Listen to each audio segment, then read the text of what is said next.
Hello, Malcolm here. Thanks for joining me today on the Sunday Sample for Corporate Worship Matters, and it's episode 113. And today we're talking about, is corporate worship meant to be a sacrifice? It's many things, but is it meant to be a sacrifice? I wonder what you think about this. We know that our entire lives are an act of worshipful sacrifice or sacrificial worship, right? In Romans chapter 12, verses 1 to 3, we offer our bodies as living sacrifices. But what about corporately together as we lead worship with our congregations? Is that a sacrifice as well? And if so, what kind of sacrifice is it? And do our congregations understand it? That's what we're going to be talking about here today.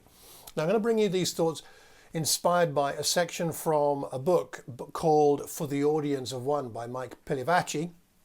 And in it, he references 2 Chronicles chapter 7, verses 1 to 6, where the Lord fills the temple that Solomon has built. And the priests come and they can't get into the temple because of the glory of the Lord filling it.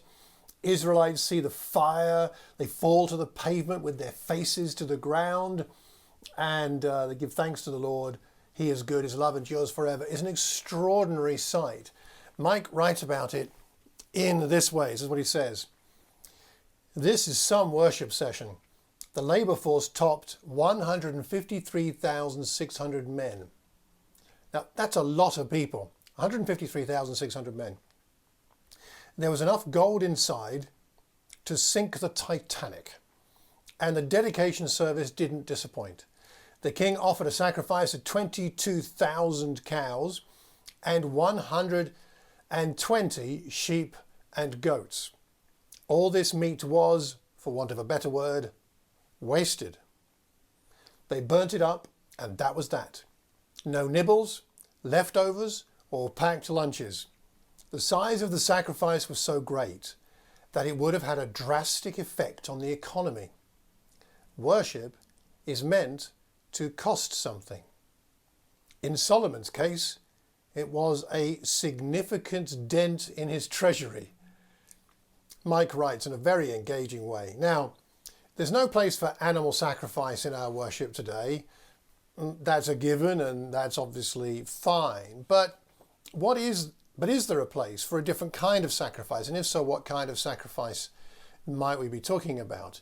So let me suggest two: a sacrifice of time and a sacrifice of energy. These two are still elements of sacrifice that we bring as leaders and congregations to a time of collective worship. Of course, it would be a lot more time efficient and more convenient to worship on my own in the style and at the time and in the place of my preference, wouldn't it? A lot more time efficient. I don't have to travel. I don't have to use fuel. I don't have to take the time. A lot more energy efficient. You could argue it'd be better for the planet if we all worshipped on our own in our own homes rather than travel to meet somewhere together. Less fuel, fewer carbon emissions. Wouldn't that be better? But would there be any sacrifice in that? Would it take something from us, from our hearts, in the same way as it does to gather together to worship? See, extravagance in worship is not only an Old Testament theme like we see there in the dedication of the temple. Consider the woman who poured her expensive perfume on the head of Jesus in Matthew chapter 26. Jesus does not rebuke her for her extravagance. What does she say? What does he say? Matthew 26 verse 10, although the observers were outraged, Jesus said, "She has done a beautiful thing to me."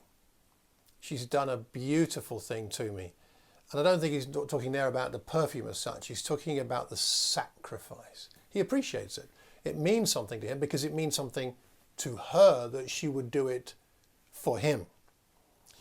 So the question comes, I think, from this is whether if you and I, as we lead worship and lead other worshippers as the lead worshipper, are we expecting enough sacrifice from ourselves, from our worship team, from the congregation? Do we short sell not only our God, but our corporate experience of worshiping God by making worship too safe, too accessible, too easy and comfortable? Now, elsewhere, I've recorded in these podcasts and videos that we shouldn't make worship too inaccessible. We need people to be able to sing the lyrics and sing the songs, not too high, not too low, not too fast, not too slow.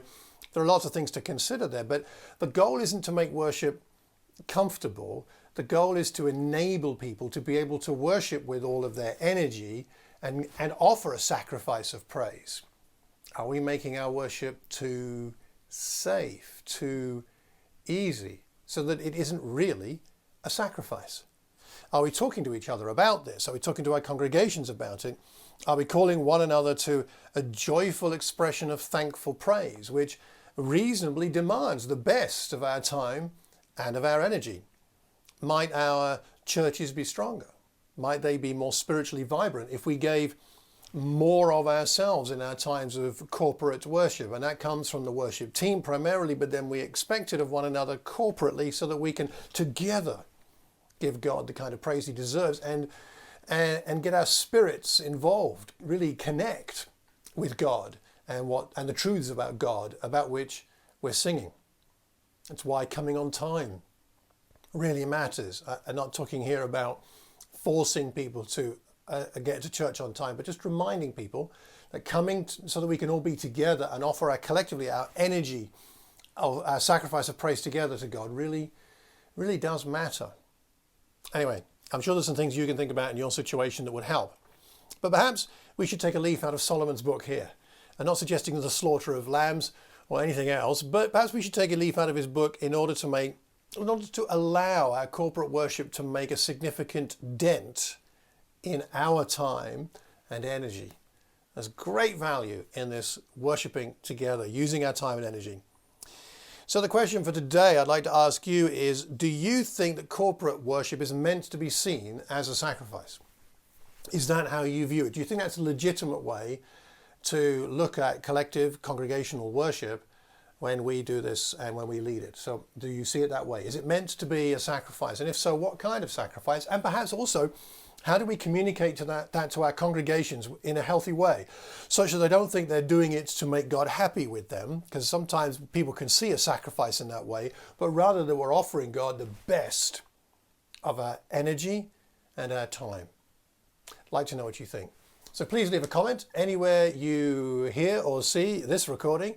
Leave it publicly so that we can learn from each other, because we learn best when we're learning together in community. If you know anybody who might benefit from this, please pass the link on. If you haven't already done so and you're watching on YouTube, then hit the subscribe button, the notification button. If you're listening to the podcast, please consider giving me a Christmas present, because it's almost Christmas at the time of recording, and leave me a Christmas present of a podcast review. I'd very much appreciate it. And of course, 5 stars would be fantastic.